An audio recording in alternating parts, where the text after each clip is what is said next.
Hi everybody. Erev Shabbat Tov. Happy Erev Shabbat. Erev Shabbat Parshat Shmini.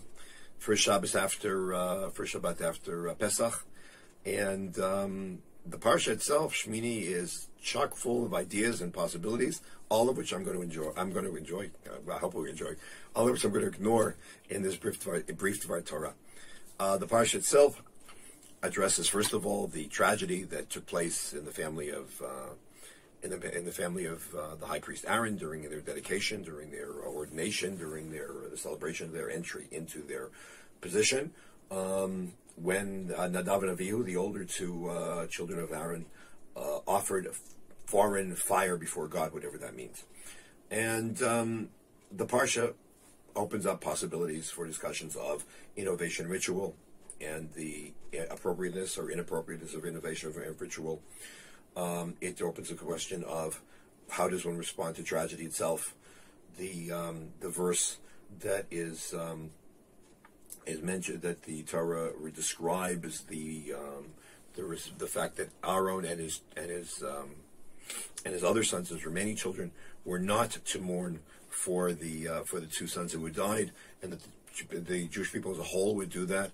And it ends with when the Torah ends that description with the statement, "V'kol Beit Yisrael yivku et asreifa asher saraf Hashem," that all the house of Israel will bewail and cry over the great conflagration which God had caused, which is not an inappropriate verse for a few days after Yom HaShoah, when we commemorate the destruction of European and North African Jewry, and so on and so forth. So the first part, there's plenty what to talk about.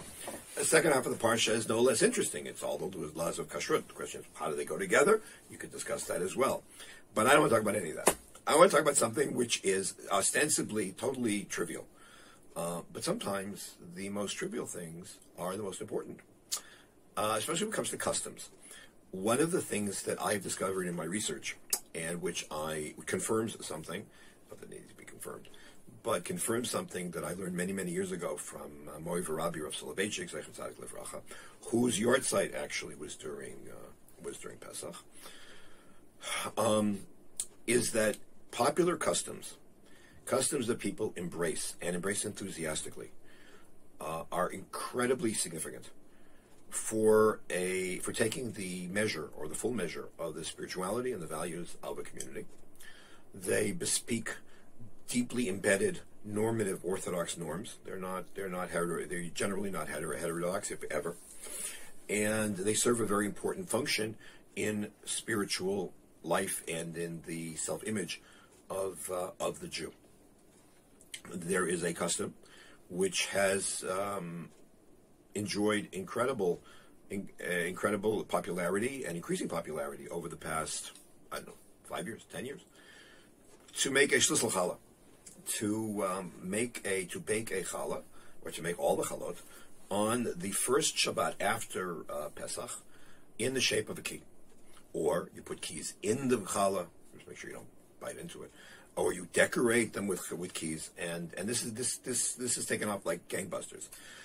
I don't know what goes on in the States. I know that the Israeli papers will give you all kinds of different and interesting ways of fashioning your challah so it looks like a key. And it's now quarter of 4 in Israel.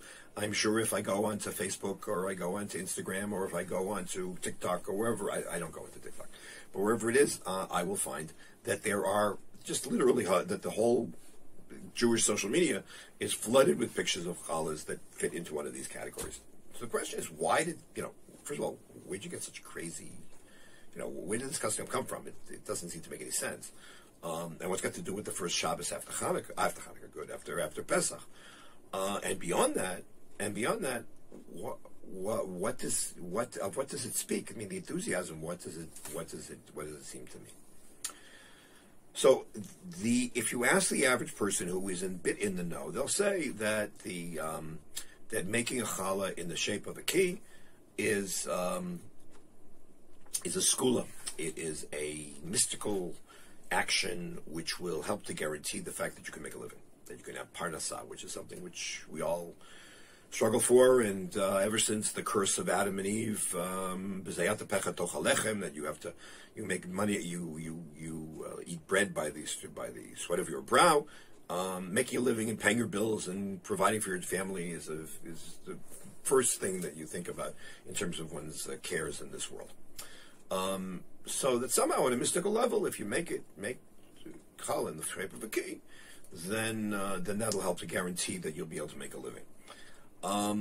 We'll see in a minute what the rationale behind that is, but I'm a Litvak. I mean, those of you who know me know that I'm very much not so mystically inclined. Certainly not a chassid, and I responded very positively to a story that I heard not long ago in the name of I think one of the two leading sages of the Israeli Haredi world. I'm speaking of Reb Chaim Kanievsky, who was 92, and somebody came to him and asked him about a certain action which is supposed to be a skula for making a living, a skula for parnasa. And Reb Chaim Kanievsky said, "Listen, the best skula, the best thing you can do to make sure that you make a living and support your family." He says, "What do I have to do?" He says, "Get a job."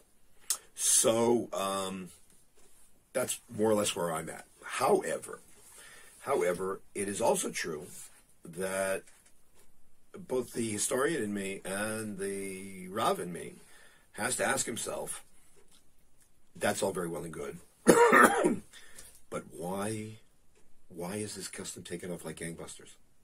What is it about this custom that speaks to people? Why does it? What inner need does it fill, and what is it supposed to really do?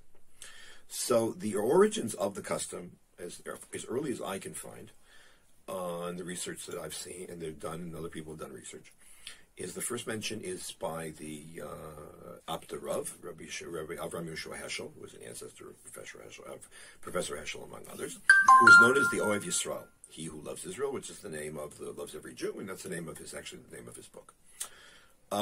He mentions this custom, so it must have preceded him, and he said there were really three reasons to explain why this custom developed. So one is that in the book of Joshua, it says that the children of Israel crossed the Jordan and entered the land of Israel and started to sustain themselves from the produce of the land of Israel, and the manna from heaven stopped coming. In other words, when the Israelites crossed from the desert into the land of Israel, they sort of crossed from miracle life or miracle ambiance to a much more naturalistic and I won't say normal, but Jewish life is never normal, but much more daily, quotidian kind of day, the kind of life, the kind that we know. So since at that point their own sustenance was based on what they would do in terms of cultivating the land, in terms of growing crops and so on and so forth, so then the question of parnasa, the question of making a living became a real issue. And the Israelites realized that they needed to be able to act on their own, and they needed help. So that this first Shabbat, that first week after the manna stopped falling, they began to pray to God to sustain them and to crown their efforts in agriculture with success. And since the keys to success in life are in the hands of God, so they started. So in memory of that, we make the challah in the shape of keys as a statement of saying, not of saying if I make the challah in the shape of a key, then therefore I'll get a check from the government, but rather that the key reminds me in whose hand the keys are, meaning God, and we should pray to God for that. So that is one explanation. Another explanation that was offered by the Abda Rav is that during we're in the middle of the Sfirat HaOmer, middle of the Omer period that connects Pesach with Shavuot. And according to Jewish mysticism, every single one of those days reflects a different gate in heaven for our prayers to enter. And we start off this period with a challah in the shape of a key, so that our prayers should open up the gates of God's goodness. So that is that's number 2. And number 3 is something similar, that the period between Pesach and Pesach Rishon and Pesach Sheni, the sort of make-up time, is one in which God judges the fruit of the ground. Pesach has an element of judgment to it, and therefore the keys to judgment are in God's hand. Now, what all of these have in common is that the making the challah in the shape of a key, or putting a key in, is not in any way, shape, or form meant to be a magical action. No one should think that if you make a challah look a certain way, that's going to be magically going to guarantee you a living. It ain't so. What they are meant to do is to concretize an idea, to put in a concrete form an idea that you are supposed to understand and implement in your life. When you eat the challah, when you make the challah in the shape of a key, aside from I assume it's a lot of fun, you should have in mind that the keys to Parnassah are always in our prayers, and that we are dependent on God. That's the point. To have something concrete to remind us of something that's higher. Because at the end of the day, the rabbis were very, very unhappy. I mean, it existed, but very unhappy with the idea of using magic, or thinking you could use magic, or you could use the Sefer Torah, or you could magically invoke all kinds of things to be able to get results and to manipulate, as it were, God forbid. That is certainly not an acceptable approach to life at all. However, people need things that are concrete. We live with many abstract ideas, and sometimes you need to concretize them. Now, interestingly, that's one of the reasons why the Torah absolutely forbids idols, because that's a natural thing. So there's a limit to what you're allowed to do. But in a more limited way, we're allowed to try to materialize and concretize the ideas that we're supposed to believe in. So, for example, many of the foods that with which we associate holidays, this is not for now because this is a brief for Torah, are simply intended and simply serve the function of enlisting one's taste and all of one's senses to sort of experience something that symbolizes an idea which is higher. That's true of blintzes, for example. Quickly, I'll say this, whatever. The reason why you eat blintzes on Shavuos is not because we particularly like milchiks.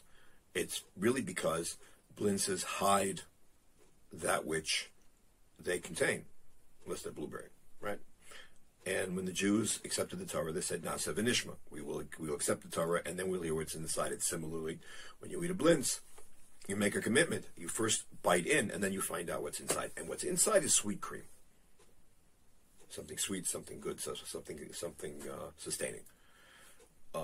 It's a way of concretizing something which is much more sublime, and that really is the point of the Shlissel Challah, to concretize a sense of our dependence, or to express our dependence on God, and realize that ultimately all of our prayers are aimed towards God, and that in this period after Pesach, as many of us enter into the world again after the